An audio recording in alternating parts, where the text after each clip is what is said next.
Mean राशि वालों के लिए कैसा रहेगा शनि मंगल का षडाष्टक योग। ओम वेद्यो दाम समाप्रभां मृगपतिं स्कंधस्थितां भीषणां कन्याभिकरवालखेट विलसत् दस्ताविरा सेवितां हस्तये चक्रगदा शिखेट विशिखां चापं गुणं तर्जनीं बिभ्राणं अनलात्मिकां शशिधरां दुर्गां त्रिनेत्रां भजे। नमस्कार, स्वागत है आपका। मैं आचार्य विक्रमादित्य आपका स्वागत करता हूं। तो आप भी समझे कि आने वाले समय में ग्रहों का योग मीन राशि वालों आपके लिए क्या कुछ योग बना रहा है, कैसे आपके लिए जीवन में कौन सी घटनाओं का सामना आपको करना पड़ सकता है।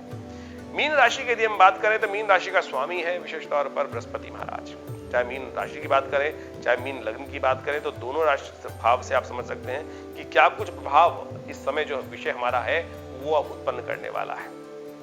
इन दिनों शनि मंगल का षडाष्टक योग चल रहा है और साथ साथ राहु का भी मंगल के साथ षडाष्टक योग बन गया है। वैसे तो बृहस्पति का भी बना है, आपकी राशि के स्वामी है, लेकिन अशुभ ग्रहों का षडाष्टक कष्ट देने के योग दे देता है और उसमें उनको समझ लेना चाहिए क्या प्रभाव उत्पन्न कर रहा है। और बृहस्पति महाराज वैसे ही राहु के ग्रास में इस वक्त चल रहे हैं, राहु के पकड़ में इस वक्त चल रहे हैं। जो आपकी राशि के अनुसार से पूर्ण शुभ फल आपको प्राप्त होना चाहिए था वो होने नहीं दे रहे हैं। ऐसे में बृहस्पति का प्रभाव पूरी तरह से द्वितीय भाव का बृहस्पति आपकी राशि के अनुसार ही बात करें तो कहा जाता है वारे न्यारे करा देता है। लेकिन राहु महाराज जिस प्रकार से लगातार बृहस्पति के परिवर्तन होने के बाद भी उनके साथ चल रहे हैं और वो भयावह कष्ट दे रहे हैं। और इस समय में तो मंगल महाराज भी परिवर्तन करके जब कन्या राशि में आए 18 तारीख को, तो राहु जो महाराज आपके साथ बैठे हुए हैं बृहस्पति के साथ, आपके लग्न के स्वामी के साथ बैठे हुए हैं, उनके साथ षडाष्टक योग बन गया है।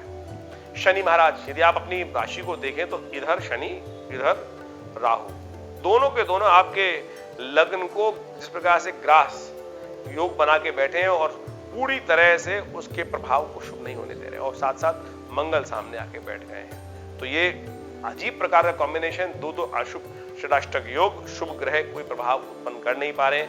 ऐसे में आपको बड़ी सावधानी के साथ चलने की जरूरत है। मंगल जिस प्रकार के गोचर का प्रभाव उत्पन्न कर रहे हैं वो कष्ट देने के योग बना रहे हैं। आपकी सज्जनता का लोग नाजायज फायदा उठा सकते हैं। जबरदस्ती आपके ऊपर जैसे होता है ना, विपदाएं घेर की खड़ी होती हैं कि कोई इसका तो साथ, अरे चल तू भी चल साथ में भाई। क्या होता है, झगड़ा कहीं हो रहा हो तो आप वहां पे दर्शक के रूप में खड़े हैं, अच्छा बहुत अच्छा झगड़ा हो रहा है, चल भाई चल तू भी चल, वहां पे खड़ा हुआ था, तेरा नाम भी था, तुम भी मुक्तराम बन रहे हो। तो ऐसी समस्या उत्पन्न कर सकते हैं आपके साथ ग्रह योग इस प्रकार से। शनि 12वें भाव में बैठकर वक्र स्थिति में बैठकर वो जुर्माना देने का योग बना रहे हैं। मंगल के साथ वहां पर युद्ध के भाव चल रहे हैं। राहु महाराज वहां वक्त बृहस्पति के शुभत्व को लाभ होने नहीं दे रहे हैं। तो बड़े विचित्र स्थिति में आप फंसे हुए हैं।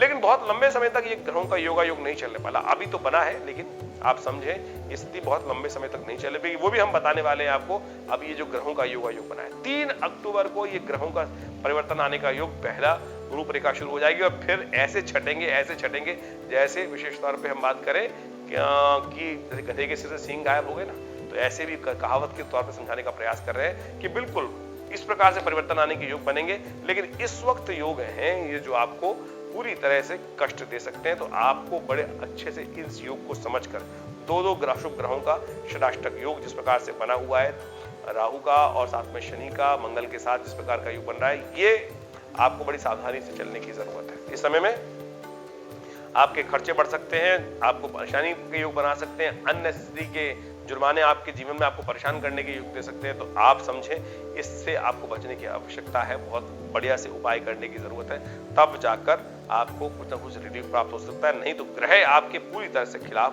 इस वक्त एक साजिश रचने की तरह बैठे हुए हैं। 3 अक्टूबर को परिवर्तन का योग बनेगा, बिल्कुल आप समझें 3 ग्रह को 3 अक्टूबर को मंगल सबसे पहले परिवर्तन होकर तुला राशि में जाएंगे, वो आगे चले जाएंगे। वो एक बहुत बड़ा रिलीफ होगा कि इन दोनों ग्रहों की ग्रास से निकल जाएंगे। षडाष्टक योग मंगल का और राहु का साथ जो बन रहा है वो हट जाएगा। सबसे पहली बात, अच्छी बात तो वो होगी। उसके बाद 31 अक्टूबर को एक बहुत महत्वपूर्ण डेट रहेगी जो विशेष तौर पर आपके लिए और सबसे बेस्ट होगी कि महाराज राहु महाराज भी वहां से बृहस्पति के साथ हटकर आगे पीछे आ जाएंगे वापस वहां से। ठीक है, आपके लग्न में आएंगे थोड़ा सा रहेगा, लेकिन फिर भी बृहस्पति का शुभ प्रभाव जो होना चाहिए, आपकी राशि का शुभ प्रभाव होना चाहिए, आपकी राशि के स्वामी का शुभ प्रभाव होना चाहिए, धन आगमन की सूचना होनी चाहिए, विशेष तौर पे व्यवसाय में, कुटुंब में बहुत प्रकार के पॉजिटिव चेंजेस आने के योग बनने, जो बृहस्पति के आने की उम्मीद की जाती है। जब बृहस्पति बदल के आए थे आज से करीब 6 महीने पहले, तो कहा लगा था कि बहुत इंपॉर्टेंट चेंजेस लाने के योग बनाएंगे, लेकिन उन सब ने वो प्रभाव उत्पन्न किए नहीं। कारण था ना ये राहु महाराज साथ में आके साथ में राहु चले गए थे। तो अब वो बादल धीरे धीरे छटते हुए दिखाई देंगे, और जब छटेंगे तो ऐसे छटेंगे कि बरसात होने के योग बन सकते हैं, धन की बरसात होने के, लाभ की बरसात होने की स्थिति बहुत बढ़िया तरह से बन सकती है। तो ऐसे में आपको कुछ दिन और इंतजार करने की जरूरत है, कुछ खास उपाय करके रखने की जरूरत है, क्योंकि जो ये षडाष्टक योग है किसी प्रकार भी ठीक नहीं है। दुर्घटना का योग बनाता है, परेशानी देने का योग बनाता है, नुकसान का योग बनाता है, और आपकी जो आगे प्रोग्रेस है उसको रोकने का योग बनाता है। तो इन सब चीजों को समझते हुए आपको कार्य करने की जरूरत है। बीच में 28 जब हम बात करें कि 24 सितंबर को मंगल अस्त भी हो जाएंगे। ये मंगल अस्त होने की वजह से थोड़ा सा एंजाइटी और बढ़ा सकते हैं। 24 सितंबर को जब मंगल अस्त होंगे सूर्य के बिल्कुल सन्निकट जाने के बाद, तब ये स्थिति और थोड़ी कष्ट में हो सकती है। तो ऐसे में उपाय करने की जरूरत है। आपको थोड़ा सा उपाय अब कर लेंगे तो एक उपाय हम बताएंगे आपको जो आपको बहुत बढ़िया देगा। एक उपाय ऐसा कि जो मंगल और शनि दोनों को ठीक करेगा। दूसरा उपाय जो बताएंगे जो राहु के दुष्प्रभाव को भी ठीक कर सकता है। देखिए आप समझें कि जो जिस प्रकार की औषधि जिस प्रकार की चाहिए, उस औषधि को यदि आप ले लें तो तुरंत मर्ज ठीक हो जाता है, यानी बीमारी ठीक हो जाती है। तो उसी प्रकार से उसी दिशा में हमें कार्य करने का प्रयास करना चाहिए। सबसे श्रेष्ठ उपाय मंगल महाराज को ठीक करने के लिए हनुमान जी, शनि को भी ठीक करने के लिए हनुमान जी। आमतौर पे लोग शनि के पीछे लग जाते हैं, शनि पे तेलाभिषेक कर और अनेक प्रकार से उपाय करने के बहुत सारे योग शास्त्र में, लेकिन शास्त्र में वर्णित सबसे श्रेष्ठ उपाय जो है वो हनुमान जी की आराधना करने से ही शनि और मंगल के समस्त प्रकार के कष्टों को दूर करने के योग बनते हैं।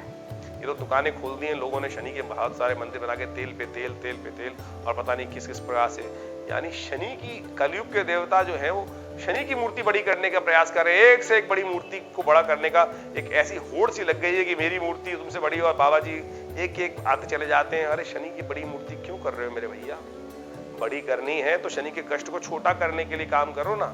शनि की मूर्ति, शनि को बड़ा करते चले जा रहे हैं लोग, और इस प्रकार की भयावह स्थिति बनाते चले जा रहे हैं उसमें। और लोगों को जिस प्रकार से संसार में तो भेड़ चाल है ही है, तो आप समझने का प्रयास करें कि सीधा सीधा शास्त्र कहता है, हनुमान जी जो शास्त्र की कथा आप सब पढ़ते हैं वहां पे लिखा है कि हनुमान जी कृपा से सब कष्ट दूर हो सकते हैं, और हनुमान जी तो अजर अमर हैं, समस्त प्रकार से कष्टों को दूर करने वाले हैं। तो आप समझे, घर ही बैठिए, चिंता ना करें, नित्य प्रति हनुमान चालीसा का पाठ करें, मंगलवार के दिन हनुमान जी को चूना चढ़ा दें। ये दोनों उपाय ऐसे हैं कि शनि और मंगल के तमाम कष्टों को दूर करने के योग बनाएंगे। कोई और बहुत ज्यादा उठापटक करने की जरूरत नहीं। कोई अंगूठी पहने जा रहा है, कोई अंगूठी बेचे जा रहा है, कोई लिए जा रहा है, आप परमात्मा के निमित्त अपने श्रद्धा भाव समर्पित करने का प्रयास कीजिए ना। दूसरा उपाय है, क्योंकि राहु महाराज बृहस्पति के साथ शुभ प्रभाव को उत्पन्न नहीं होने दे रहे हैं, तो उसके निमित्त एक उपाय आपको बता देते हैं। घर बैठे बैठे उस उपाय को करने का प्रयास कीजिए। देखिए बहुत सुंदर तरीके से आपके कष्टों का निवारण करने का योग बन जाएगा। हर रोज शाम के समय थोड़ा सा समय निकाल लीजिए। राहु का कोई दिन नहीं होता है। यदि आप बात करें सोमवार, मंगलवार, बुधवार, बृहस्पतिवार, शुक्रवार, शनिवार, रविवार, ये सारे दिन हैं विभिन्न ग्रहों के हिसाब से, पूरे विश्व में इसी प्रकार से व्याप्त है। सोचे, लोग कहते हैं कि एस्ट्रोलॉजी जो है, ज्योतिष जो है भारत का विषय है। भारत का वर्चस्व कभी क्या था? आप समझे, मून से बनता है चंद्रमा, हम सोमवार कहते हैं, वो उसको मून डे कहते हैं। पूरे विश्व में, अमेरिका तक में, रशिया तक में मंडे कहते हैं। मंगलवार ट्यूसडे के रूप में, मरकरी बुध से चलती है, बुध मरकरी वहां पे कहा जाता है। मंडे जो वेडनेसडे से चलता है, खासतौर पे उन्हीं तरह से चला जाती है। यानी सिद्धांत जो हमारे हैं, नाम परिवर्तन करके पूरे विश्व के लोग उसको उपयोग करते हैं। तो इस खैर बात में न रखें कि वो किस प्रकार से वेस्ट ने हमारी संस्कृति का लाभ अपने अनुसार से करने का प्रयास किया है।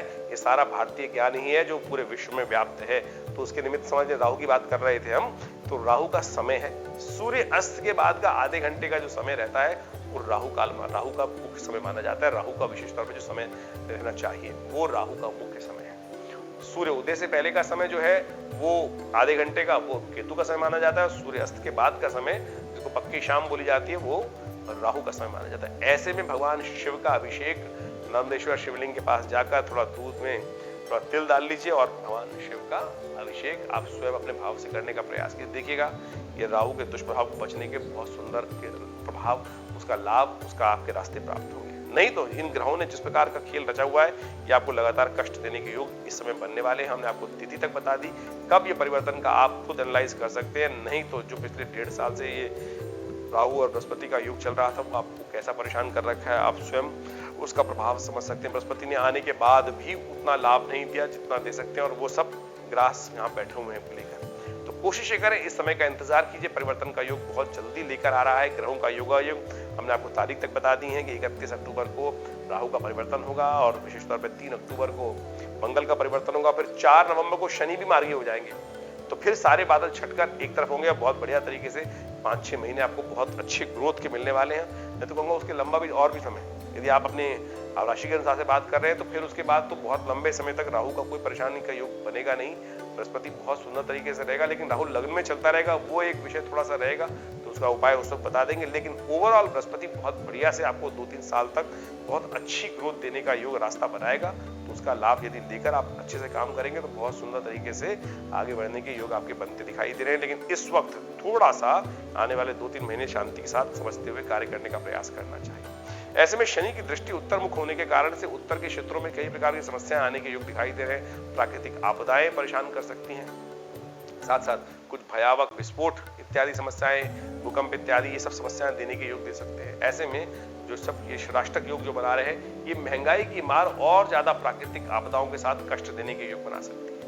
शनि का और मंगल का और साथ साथ राहु का जो जिस प्रकार का योगायोग राष्ट्रक मंगल के साथ बनने जा रहा है, ये विश्व में अशांति, इम्बैलेंस का योग भी बनाता दिखाई दे रहा है। तो ऐसे में थोड़ा शांति के साथ इस समय को निकालने का प्रयास करेंगे, तो फिर पॉजिटिव सूर्य बहुत बढ़िया तरीके से उदय होने के योग बनाते दिखाई दे रहे हैं। उम्मीद के कारण बहुत बढ़िया तरीके से आगे बढ़ने के योग बनाती दिखाई दे रही है। लेकिन ये 2-3 महीने का समय थोड़ा सा उठापटक वाला है, सावधान होकर काटने का प्रयास कीजिए। धन्यवाद।